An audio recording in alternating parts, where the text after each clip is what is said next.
cold and flu season is upon us, not to mention COVID, cases of whooping cough and walking pneumonia are on the rise. There are also many people out there who believe things about vaccines and medical issues that aren't true. So we're talking to Dr. Andrea Love. She's been on with us before. She's an immunologist and microbiologist and the founder of Immunologic. It's an organization geared toward addressing misinformation about scientific topics out there on the web, on social media. How you doing? Good morning.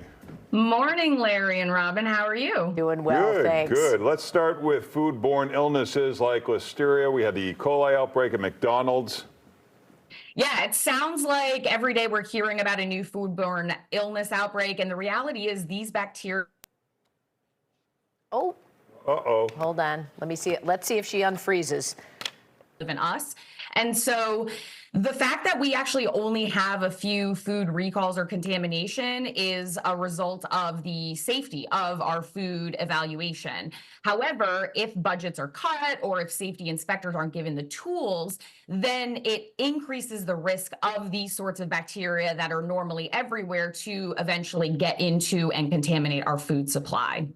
All right. What about food dyes? People are worried about this, and I don't know, everything from Skittles and M&Ms to food that you buy on the shelves too.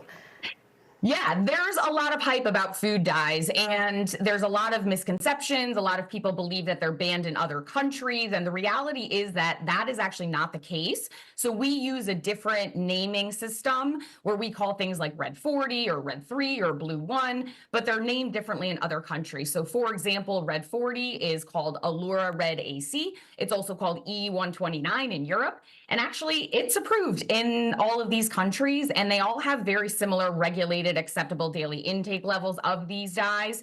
And the data demonstrate that these are not causing health issues at the levels we're going to be exposed to them. The major things that we need to be focusing on with regard to food is dietary quality and accessible food, including things that are fruits and vegetables, high fiber, whole grains for everyone in our communities. Can I follow up on that? You wrote something about people who are afraid of chemicals. I thought that was interesting because you hear that a lot, especially on social media, that chemicals are bad, natural is good. Maybe you can weigh in on that.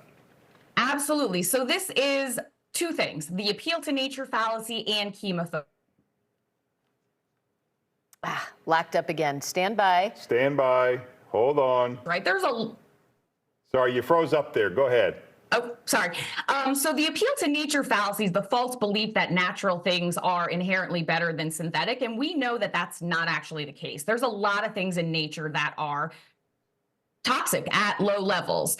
On top of that, people don't realize that everything is chemicals. Even your body is a chemical. So when we talk about safety, we need to talk about the actual chemical itself, not the source of it, how it interacts with our body, and at what level we're going to be exposed to it. For example, our bodies produce formaldehyde, like an ounce and a half every single day. And the levels that you would encounter formaldehyde in trace things like vaccines is thousands of times lower than what your own body makes. Gotcha. All right, let's talk about, we've heard of a lot of kids getting pneumonia and walking pneumonia, whooping cough on the rise. Why are we seeing so many cases?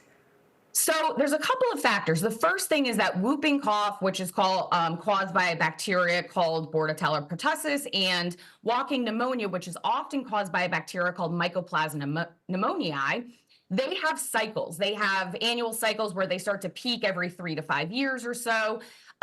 So part of that is this coincidence. The other part is that we are seeing declines in vaccine rates. So particularly for whooping cough, in children, we have the DTaP vaccine, and in adults, we have the Tdap vaccine. And we're seeing declines in those vaccines, and that's going to lead to increased cases.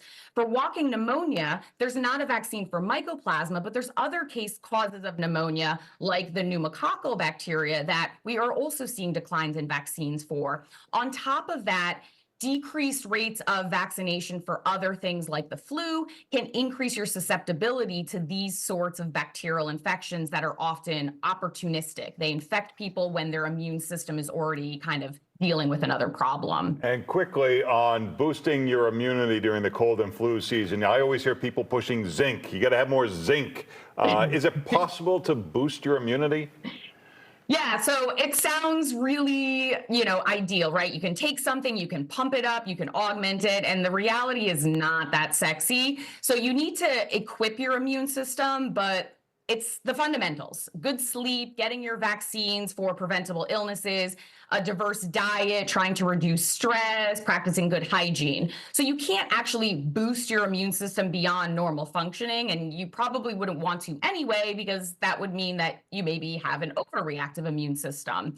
But what we want to do is make sure that we're, limiting exposure to people if we're sick, we're getting our preventative vaccines, and making sure that you're eating foods that are rich in both macronutrients and micronutrients. But the reality is, it's taking supplements to try to stave off a cold or a flu.